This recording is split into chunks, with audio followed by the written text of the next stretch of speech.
여기 있는 모든 분들이 알아주셨으면 하는 게 다 아티스트라고 저는 생각하거든요. 자기 삶을 계속 연출해 가는 거니까, 주인공이니까.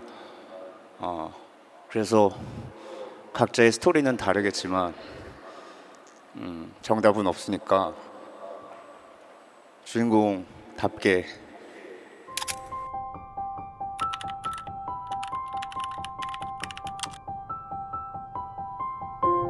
격언은 개인의 감정이나 철학을 고백하는 말이 아닌 누가 말했는가 보다 그 말이 얼마나 많은 사람에게 반복적으로 유효한가가 핵심이다.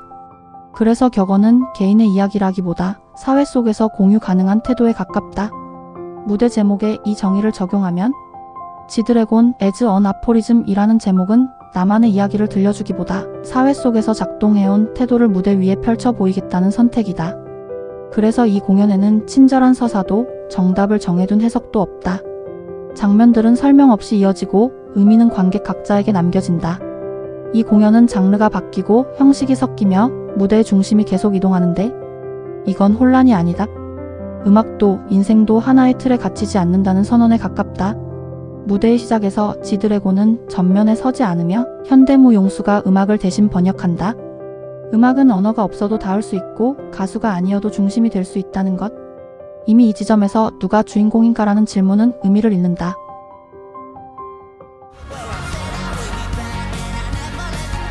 이 무대에서 수어가 등장한 이유는 분명하다. 감동을 과시하기 위함이 아닌 음악은 듣는 사람만의 것이 아닐까라는 메시지다. 소리를 듣지 못해도 언어가 달라도 리듬은 전달될 수 있고 의미는 공유될 수 있다. 이 수어는 음악은 원래 모두의 것이라는 확인.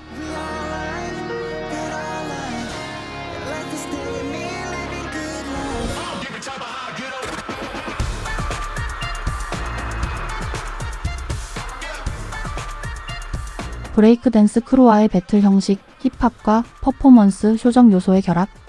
이 장면은 우열을 가리기 위한 구도가 아니다. 서로 다른 몸과 리듬이 같은 음악 안에서 공존할 수 있음을 보여주는 장면. 음악은 경쟁이 아니라 함께 설 수 있는 공간이 된다.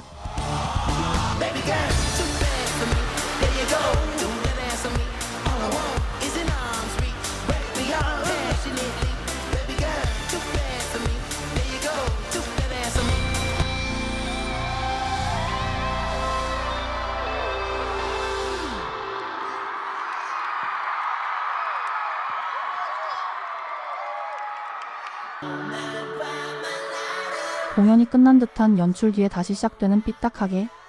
모두가 함께 뛰고 함께 웃지만 이 곡은 본래 흥겨움 속에 고립과 어긋남을 품은 노래다.